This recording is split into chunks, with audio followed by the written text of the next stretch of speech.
such a webinar. Today, we have the pleasure to welcome Professor Carolina Osorio. Carolina is an associate professor in the Department of Decision Sciences at HC Montreal, where she holds the Scale AI Research Chair in Artificial Intelligence for Urban Mobility and Logistics. She's also a visiting faculty at Google Research. Her work develops operation research techniques to inform the design and operations of urban mobility systems. It focuses on simulated-based optimization algorithm for an analytical probabilistic modeling of congested urban mobility networks. Her contribution has earned her several awards, in particular from the US National Academy of Engineering, the US National Science Foundation, MIT, IBM, and the European Association of Operational Research Societies.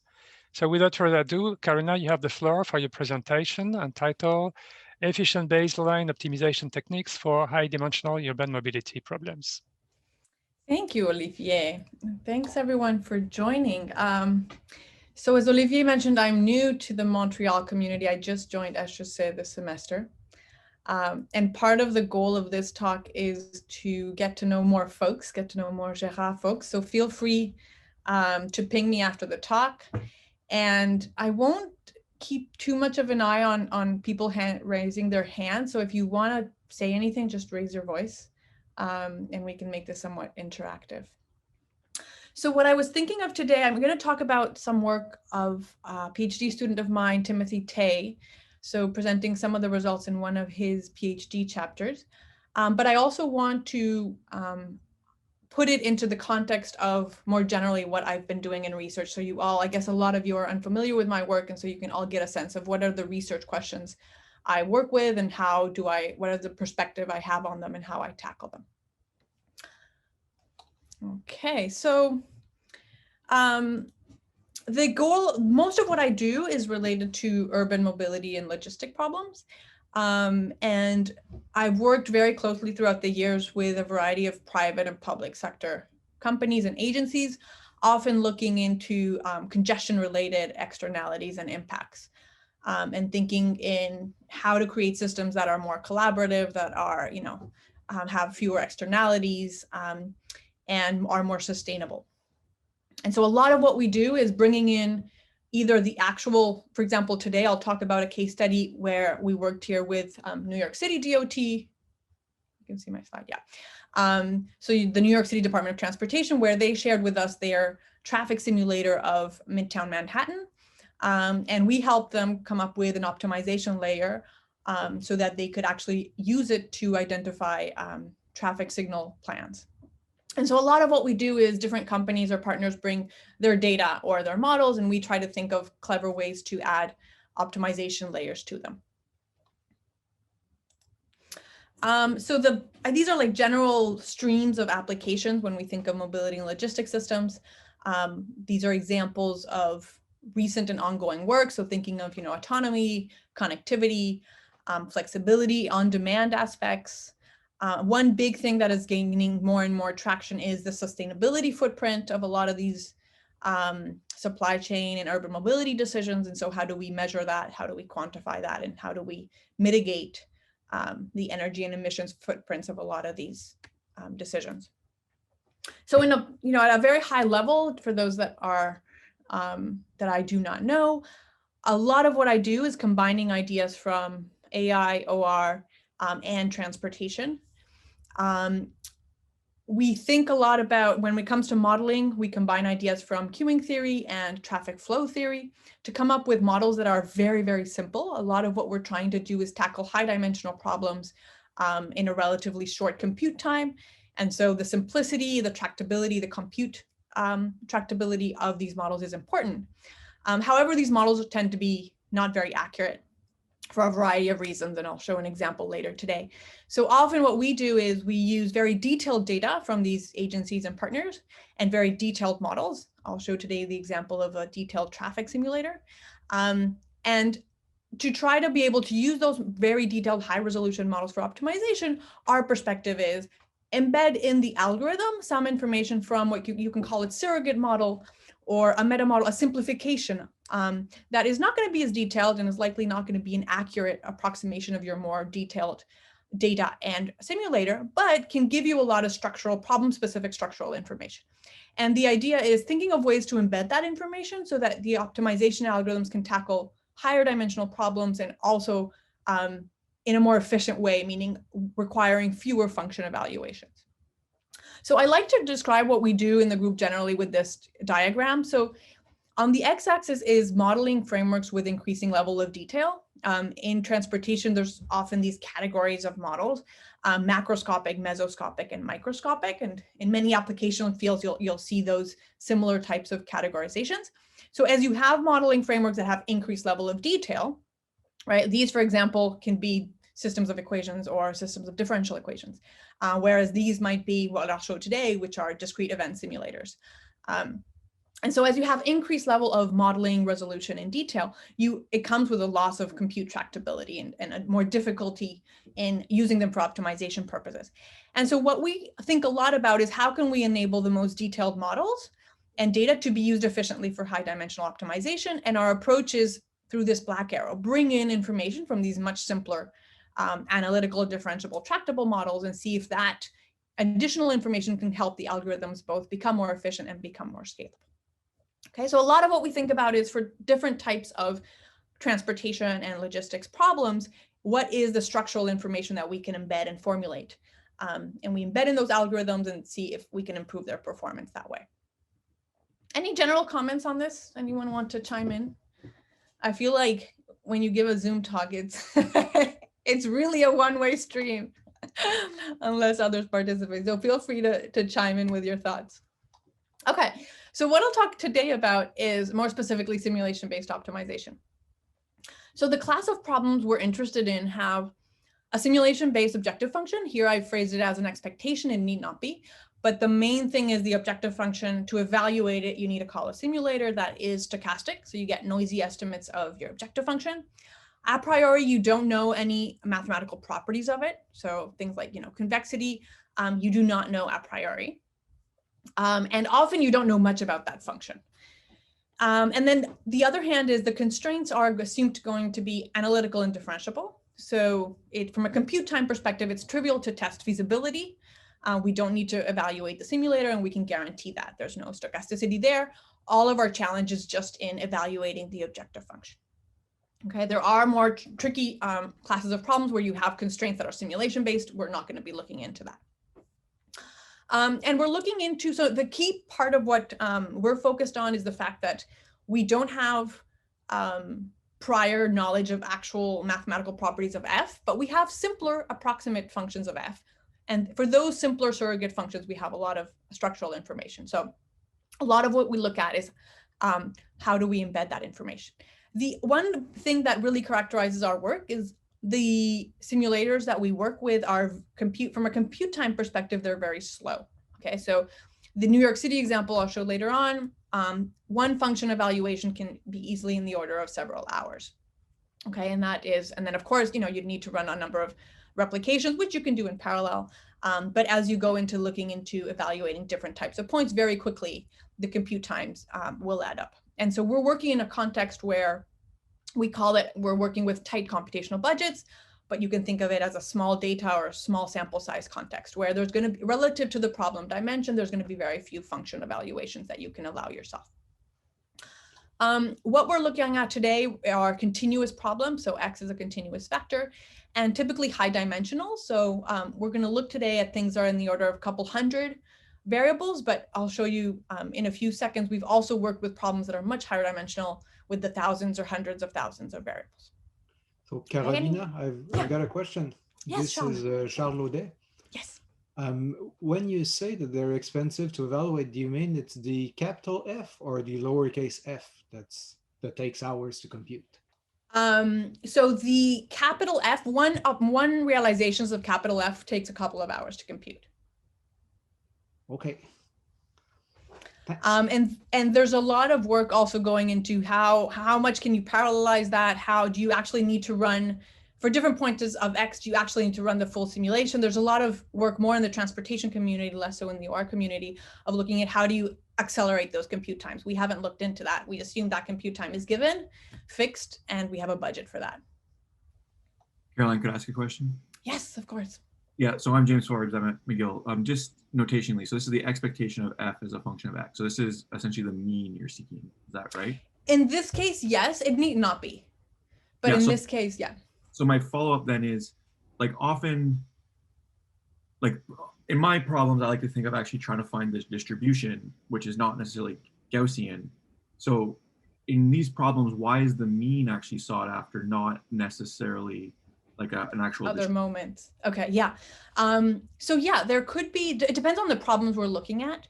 There are problems where we've actually formulated the objective function as a function of higher order moments of that distribution. So one example, for example, when we're looking at, we've worked with in Lausanne in Switzerland, travel time reliability metrics. You have your travel time distribution and you want to compute, higher order moments of that distribution to try to measure reliability. And so that's a case where you wouldn't necessarily define it in this way. Most of what we're looking at often is, the expectation.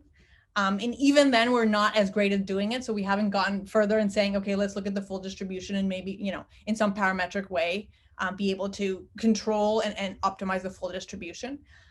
It does make sense. And there is, from a practical perspective, interest in looking at more robust and reliable operations where you want, more information, for example, on the tails of the distribution as opposed to just the expectation. And in many cases, like, for example, I'll show you today the case where we want to minimize expected travel times. And that is a common formulation in transportation, but even that is debatable because travel times, if you're looking at just a peak period, that's fine. But if you're looking at like full days, right, it's a multimodal distribution. So the expectation is really not a good metric that you want to be controlling for. So there's also a number of applications where this is, even though it's standard practice, it might not be the way to go. Yeah. Any other comments? Maybe just one. I'm Geneviève Gauthier, and as a probabilist, I would say I just care about the expectation of the characteristic function or the Fourier transform. Then, playing with it, then you get all the characteristics you want.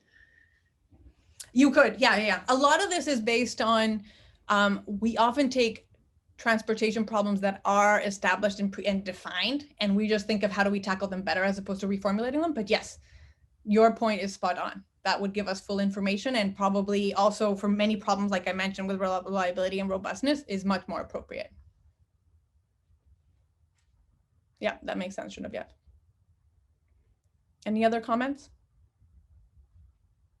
And that is, by the way, for those interested in going into the world of transportation, if you're interested to collaborate along those lines, those are kinds of things that the community from an applied perspective is not really thinking about, but that I think that we could clearly make a compelling case for many applications to try to formulate these problems differently. Okay, and so what I'm going to be focusing on today are problems that we assume are high dimensional and for which we have few functional evaluations available. Often in a lot of transportation problems, for example, problems that try to estimate demand that are known as OD calibration problems, you're going to have tens, if not hundreds of thousands of variables. So, and often in the Bayesian optimization world that we've been working on, a lot of the applications that we see are, in the tens, maybe up to the hundreds dimension, but definitely not in the thousands or tens of thousands.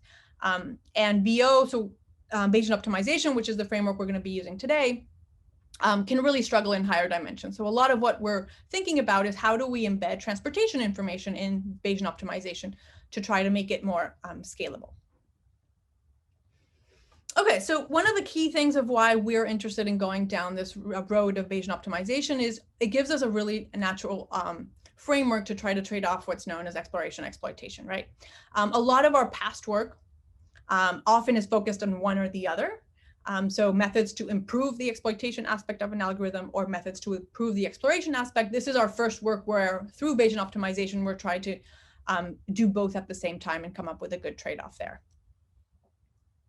And so here we're going to be defining, so exploitation is you want to sample points with, if you're minimizing with low expected performance, and exploration is you're going to want to sample points with high uncertainty. Okay, so to give you a little bit of context of where these ideas come from, a lot of what we did before when we looked at the exploitation aspect of algorithms is what we call metamodel simulation-based optimization. So here on the left is the problem I mentioned before. And then on the right is what's called as a metamodel. So at a given iteration of your algorithm, you have a certain set of points you've evaluated, right? Simulation observations. So a given iteration K, you construct a metamodel that what you do, it's basically a parametric function for which you fit the parameters based on the sample that you have at that iteration. And that's something broadly used in the simulation literature, often using metamodels or surrogate models that are general purpose, because often the algorithms are designed for any class of problems, not tailored to specific application. And so often you'll see surrogates like, Gaussian processes, Kriging functions, or you'll see polynomials. And you're just basically fitting the parameters of these very general purpose parametric functions. What we've done in this space is actually come up with the surrogates formulations themselves. So this function a of x here is if I know what function f of x I'm trying to optimize. So for example, we'll see later today, minimizing expected travel time, then I can use a much simpler model that combines queuing theory and traffic flow theory to come up with an analytical and differentiable approximation of how my decision variable x relates to travel times, okay? So by embedding a problem-specific approximation here, the idea is that you can your metamodel can be a good approximation with much fewer function evaluations, and hopefully it can also give you good information in the entire feasible region, as opposed to, for example, constructing maybe a locally accurate parametric approximation of your simulation-based function. So in this formulation here, for example, you take your surrogate approximation that you formulated, and you correct for it parametrically with a scalar term here that scales for the magnitude of your surrogate, and then here an additive error term that we typically use as a polynomial function with coefficients beta. Okay, so it's combining the general purpose simulation metamodel literature that just says take a general purpose function like a polynomial, and then also embedding some problem specific modeling here in the a of x. And a lot of what we've done in terms of making this work for difficult types of transportation problems is formulating the a of x. And the reason why that's difficult is because you need to, so this problem here on the right is solved at every iteration of your simulation-based optimization algorithm. So you need to be able to solve it relatively fast, meaning that a of x needs to be, from a compute time perspective, pretty much trivial or, very fast to evaluate and easy to optimize. And so that the big challenge has been coming up with an a of x that is a good trade-off between being a good approximation of f, the unknown simulation-based objective function, but also simple and tractable enough that you can solve this right-hand side problem relatively fast. And so that, if you think of it, that what that does is at every iteration, you're trying to create an approximation of your objective function, right? And so it's really just focusing on the exploitation side of things, not at all looking at the exploration side of things. With this general idea, we've looked at different classes of problems in transportation, continuous and discrete, and have managed to, in the continuous space, to scale it up to tens of thousands of dimension, which is, I mentioned those difficult demand estimation problems that we're looking at. So we've had some relatively good success in this, but again, a lot of it, we lose this general purpose aspect of a lot of the simulation-based optimization algorithms, right? Because a lot of it becomes formulating an AMX for a specific class of transportation problems. It no longer is valid for a much broader class of problems. And then the second aspect that we've done is looking at exploration.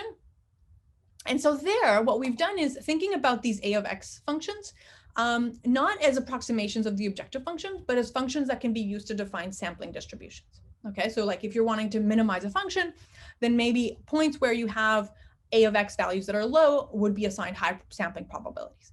And we've done similar aspects to that in both continuous space and discrete space with some really promising results. In the discrete space, one thing that's really interesting is that the A of X here are basically MIP functions that exist in literature.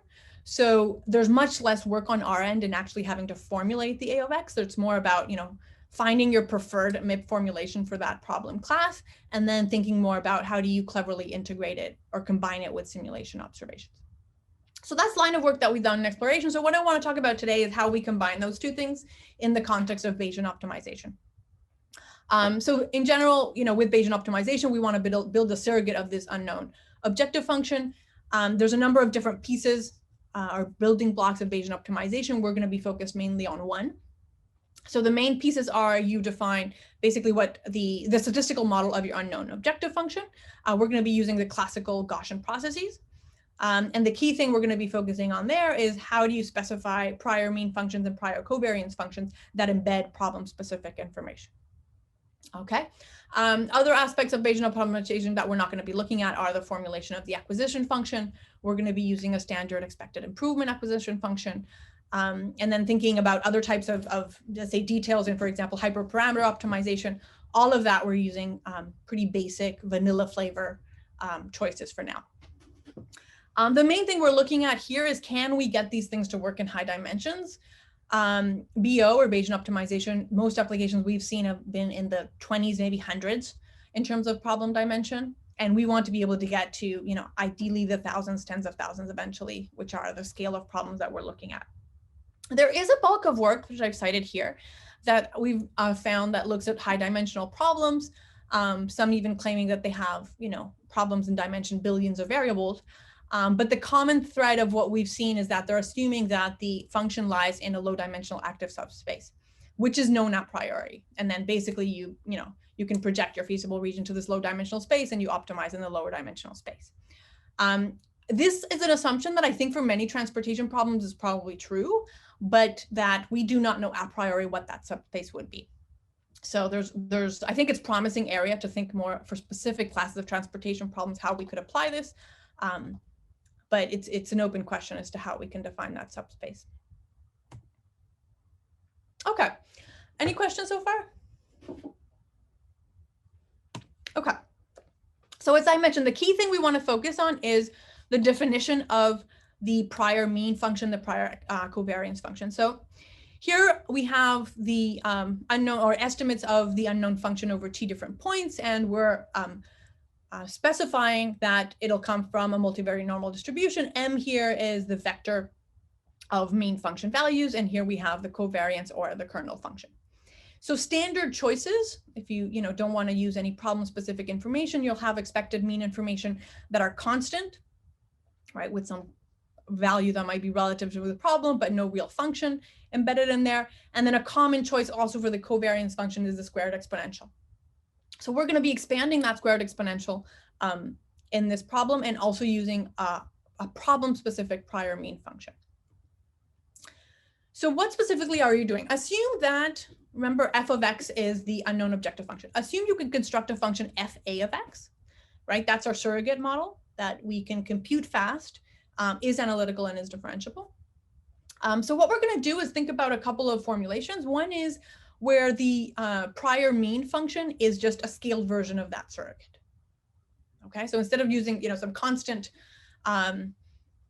prior mean, we now have a function, and that function is going to be derived based on the specific problem at hand.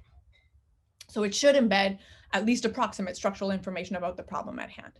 And then in terms of the covariance function, so this is a standard squared exponential covariance function. The way we've changed it is what's underlined here in blue. So we've added a term. So the standard squared exponential function is basically saying that points that are closer together will have higher covariance and are expected to be correlated in performance. What we've expanded to that is this term here that basically says that points that, according to the surrogate model, have similar performance also will have high covariance. Okay, so you also expect there's some correlation. And so the idea there, for example, is if you know that your function is symmetric, right? And you can embed a prior function here, fa, that is symmetric, then you could be able to have information about what, for example, the predictive variance and the posterior mean are going to look like, knowing that you have that symmetry assumption in there. And for a lot of problems, even if fa of x is not very accurate, if it has some, structural information, like, for example, symmetry, that could help a lot, not just in better guiding the search, but in particular, we'll see some low dimensional examples where it helps the acquisition function not be as flat in large parts of the feasible region where you don't have any simulated observations. So here's a 1D example, just to illustrate the point about the flat acquisition function. So here's a This is the Griebank function. I'll discuss it in more detail in a few seconds. This is a one-dimensional space. We have the true function that we want to optimize, which is dashed blue. We have the posterior function, which is the solid posterior mean function, which is the solid red line here. And we have 2 points that we've evaluated here. This is an illustration where you assume that you don't have noisy observations. So basically the variance at the point, the posterior variance at the points that you've simulated is 0. And then here in yellow, we have the acquisition function. So when you want to decide what point to simulate next, you want to maximize the acquisition function. Okay, so basically points that have high values in this yellow function are points that are more likely to be sampled in the next iteration. So one thing to notice about this that I think is interesting for the illustrations I'll show later on is, so we have 2 points that we've simulated here, right? This one here and this one here. We don't have any points simulated in the negative part of the real line. So what that leads to is, if you use the standard prior mean function that is just a constant, and you use the squared exponential as the covariance, you end up with a very flat, of course, posterior mean, but more importantly, a very flat acquisition function, okay? And so this is, the flatness of the acquisition function is something that in high dimensions is often attributed to the why BO doesn't work well in high dimensions.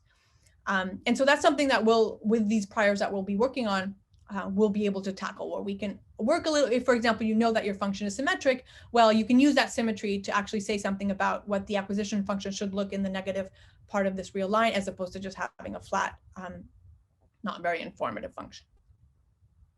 Okay, before I dive into all the numerical experiments, one last word is to give you an idea of what I mean with these surrogates. In the New York City example that I'll show in a few slides, this is the surrogate that we're using. It's combining queuing theory and traffic flow theory, but basically what it's saying is, if you give me demand for travel, so the expected number of people that want to go from A to B during some time interval, and that for all A-B pairs, it is a function that basically is going to give you what is the expected congestion level, defined here as traffic intensity in queuing theory terms, on every link of that road, okay? And what's interesting about this model is that if you have a system with n, or a network with n roads, it is defined as a system of 3n nonlinear equations. So it's going to scale linearly with the number of road segments that you have, making it really suitable for the types of very large scale networks that we're looking at in practice. So this is, when I talk about a surrogate model or the simplified traffic model, this is an example. It'll be systems of equations, nonlinear equations typically, that scale linearly with the network size. And so once we've evaluated this system of equations, we can approximate the objective function through a nonlinear function of the variables of these equations. So I won't go into the details, but that's just to give you an idea of what I mean with a simple model. Okay, so what are the methods we want to compare? We're going to be comparing, and we're going to look at synthetic toy problems, and then also the New York City case study. And we're going to be comparing these 4 methods. The first is what we call a standard method. So it's going to use a constant prior mean function and a squared exponential covariance function. So no problem specific information. And then we're going to compare 3 methods that differ on whether we use problem specific information in the prior mean, okay, or we use, this is what's called proposed mean, or we use problem-specific information in the prior covariance, that's this method here, or we decide to use it in both, okay? So first we started off with just some validation experiments of the Griebank function. We're gonna look at results in 1 dimension and 100 dimensions. This is a 2-dimensional contour plot basically of what that function looks like. You have a global minimum at 0, but you basically have a variety of local minimas. The prior model here, so this is not at all a traffic or transportation problem. The prior model we're using is a norm 2 here, which basically coincides with the real function in 2 important ways. One is the global minimum matches, right? It'll be at 0. And more importantly, there's a symmetry. Okay, here you're going to have a symmetry around 0 in this function. And here you have, to some extent, symmetry around 0. So those are 2 important, let's say, features that your prior is going to have, but in general, it's not going to be a good approximation of the unknown objective function. So here are some initial results. So each plot here is a specific method that differs on the prior, Okay, it differs on either the prior mean function, the prior covariance function, or both. And so basically, it's the same setting as I showed before. We have, this is one-dimensional space going between -10 and 10. The global minima should be at 0.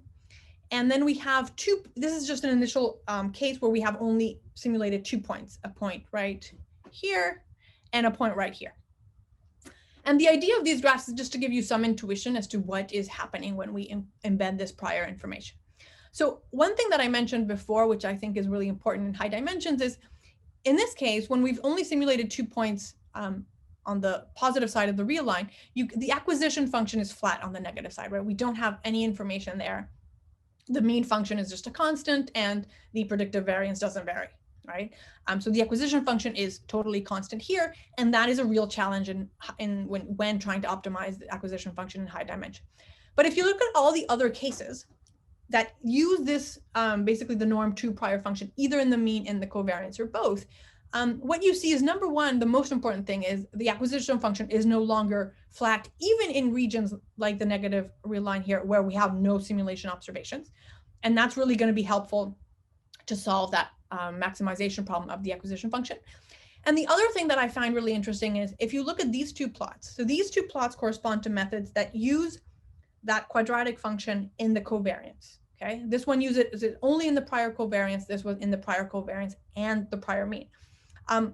What's really interesting is you can see that there's symmetry now, not just in the posterior mean, but also in the predictive variance, okay? Because the way we formulated the prior mean, the prior covariance, if I go back a few slides, right? If you think of this term, it's basically saying that any point that has a similar performance according to your surrogate FA is going to have a high variance, right? So here, even if we've only simulated points here, something like, I don't know, point x equals 4 and point x equals maybe 8, it's going to use that symmetry information and basically say, well, I have a prior that is the quadratic function. And so points around -4 and -8 are also going to have low predictive variance. And that's really going to help in the exploration. So even though this is a totally synthetic problem, I think it's really interesting to think that properties just like symmetry, something as simple as symmetry, can go really far in high dimensions in helping out, number one, having the acquisition function not be as flat, and number two, being able to have the predictive variance also vary more in regions where you have absolutely no observations. Now, how does this work in actual performance of the algorithms? So this plot here is the number of function evaluations on the x-axis, not counting for an initial set of points that we've simulated to initialize all algorithms. And then the y-axis is the expected value of the estimate of the expected value of the best point found so far, like the performance of the current iterate, basically. Every algorithm, we run it here, I think it's just 3 times, so a handful of times. And what we have here are what's shaded around each curve is error bars of plus minus a standard deviation. And the curve in the middle of those error bars is the expected performance at that iteration for that algorithm. The main message here in this trivial one-dimensional problem is all methods find eventually the global minima. But you can see that even in dimension 1, there is an added value to using this, prior information. Okay, all methods that use the prior information in one way or the other, the surrogate information in the prior in one way or the other, substantially outperform the method that doesn't, which is the standard method. When we go to 100 dimensions, the main trends we've seen in a variety of experiments are that, so this gray line is the standard approach where you don't use the quadratic function in the prior variance, covariance, or the prior mean. And in general, it doesn't, when you terminate it with very few function evaluations here, 400, it does not find points that are close to the global minimum. That is expected. You're not really giving it any problem. You're stopping it early on with few functional evaluations, and you're not giving it any problem-specific information. And then one thing interesting here is the blue and the green curve outperform the pink curve, which basically means the pink curve is when you give this quadratic information to just inform the prior mean, and the other two use that information either in the prior covariance or in both prior mean and prior covariance. And so basically what we've seen in this case, but also in a variety of other validation experiments, is that if you have to make a choice between using the information in the mean or the covariance, there seems to be indications that you're better off using it in the covariance. And this is a specific case where the green line is the one that uses the prior information in both the mean and the covariance, and it outperforms the other two. But that's not something that we've seen systematically. Depending on the type of surrogate that you use, we've seen cases where you're better off using it just in the covariance or just in the mean. And I'll say a little bit more about that in the New York case study in a few seconds. Okay, before we jump to New York, we also wanted to understand better how the type of bias in the surrogate might impact the added value of using it in the prior mean or the prior covariance. So we looked at, here the surrogate, remember, is this quadratic function, and we looked at what if it's inverted, what if it's shifted, and what if it's shifted and inverted, right? And the main insights, I think, are, rather expected. So these plots here are, each plot is a method, and then each curve within a plot is a different type of bias of the prior. So in standard method, it's not using any surrogate information, so there's no bias there. So these curves, there should be 4 there, should have, at least statistically, have equivalent performance. You know, if we were to run more and more algorithmic runs, you could probably see that the curves have the similar general trend. For all the others plots, we are using surrogate information. So what are the main trends that we see? If you're just using surrogate information in the mean, then it could perform relatively well to shifting the surrogate, but not to inverting it. That makes sense, right? The mean is not, the way it's formulated, it's not defined in a way that it will learn to, for example, exploit anti-correlations, which is what's happening when you're inverting it. When you include that information in the covariance, what you tend to see is the opposite, right? That it is robust, or it performs relatively well when you have inversion biases, but not when you have shift biases. And then in general, when you include both of them, what tends to happen is that the method that includes inversion, because it's including that inversion bias in the mean and the covariance, it takes a while before it can perform better, because it has to basically learn the issues that are in the prior mean, but it eventually does find the global minimum. And we've seen this trend also before. So basically, a lot of what we've seen is you definitely, when you have these types of surrogate functions and you have reason to believe that there are important biases, you're better off using it either only in the covariance function or in the covariance in the mean, but basically definitely in the covariance function. And it makes sense, because you're basically you're making less strong assumptions about what information that surrogate is giving you, right? It's giving you basically correlation information as opposed to actual information about where the global minima might lie. Okay, so what happens in higher dimensions and more tricky transportation problems? So this is a problem where we want to optimize traffic lights. This is Manhattan. So this is an area called Midtown Manhattan. And this is a snapshot of the simulator that was developed by New York City Department of Transportation, and that they very kindly shared with us for the purposes of doing this traffic light optimization problem. It's a somewhat simple traffic light optimization problem, something called fixed time traffic control. The bottom line is we're not looking at coordination among intersections. We're just looking at changing the proportion of green that each movement has. Some numbers. So the dimension of the problem is not super high, a dimension of 162, but it is a really tricky problem to solve because the network is really congested. And so even very small changes to traffic lights at certain intersections would, lead to substantial impacts of the spatial and temporal propagation of congestion. So it's a problem where it's really difficult to find good signal plans or good points that perform well. Okay, so what have we seen in the New York case study? Here are 3 different plots. They differ in what initial set of simulated points we give the algorithm. So for a given plot, all algorithms are initialized with the same set of simulated points, but across plots they're different. And one key important thing here is that the third set of initial points here, actually there we include the signal plan that New York City is using, which is very much tailored to the specific congestion patterns that we see in the simulator. And so this is a case where in the initial set, you have a a point that performs well. And these two cases are cases where the initial points are just uniformly drawn from the feasible region. So there's no reason to believe, and actually they do not perform very well. Okay, so the main takeaways that we've seen are I would put them in two categories. The first category, these types of plots where we do not, in the initial point set, we do not have points with good performance.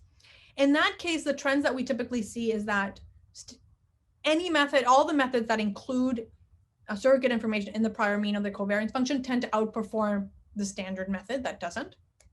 And then the other thing that's really interesting is the methods that include information just in the prior mean, that include surrogate information just in the prior mean, those methods tend to have, this is what's pink here, they tend to find points with good performance relatively fast.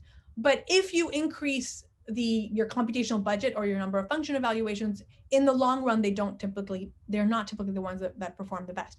However, the ones that include the surrogate information in the covariance function, they tend to be slower at identifying points with good performance, but in the long run, there seems to be an added value to using those.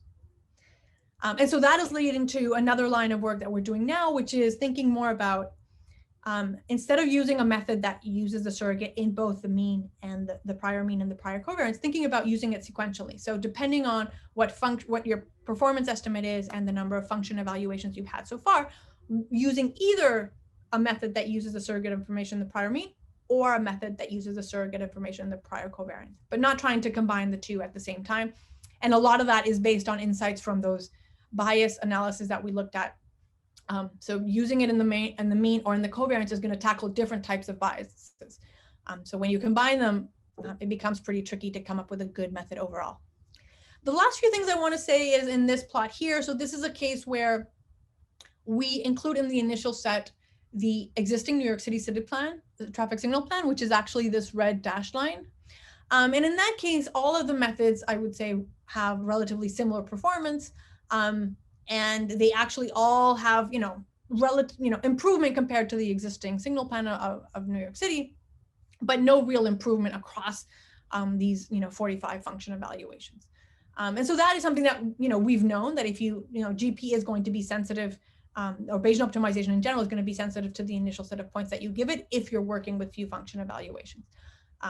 And so the main takeaway there is if you think you have good points in your initial set, a lot of this information about where to use surrogate information in the prior might be secondary as opposed to the importance of coming up with a good initial set. But if it's tough to come up with a good initial set of points, which in many transportation problems it is, then you can see a lot of added value to using surrogate information in these priors. Okay. So, I have a question. Yeah. Yes, Charles. In your x-axis, you wrote x is the number of iteration, but you said function evaluation. Yeah, so what we do is we have an initial set of points, which actually in this case I think is of dimension 10, which we don't count here. So they map 1 to 1, but they're not equal. At every iteration, we evaluate one additional point, but we also run a certain number of simulation replications on those points, at least on the point that is assumed to be the best so far. And so there's a 1-to-1 mapping between function evaluation and iterations, but they're not equal. Okay. And to give me an idea, you said there was 126 variables?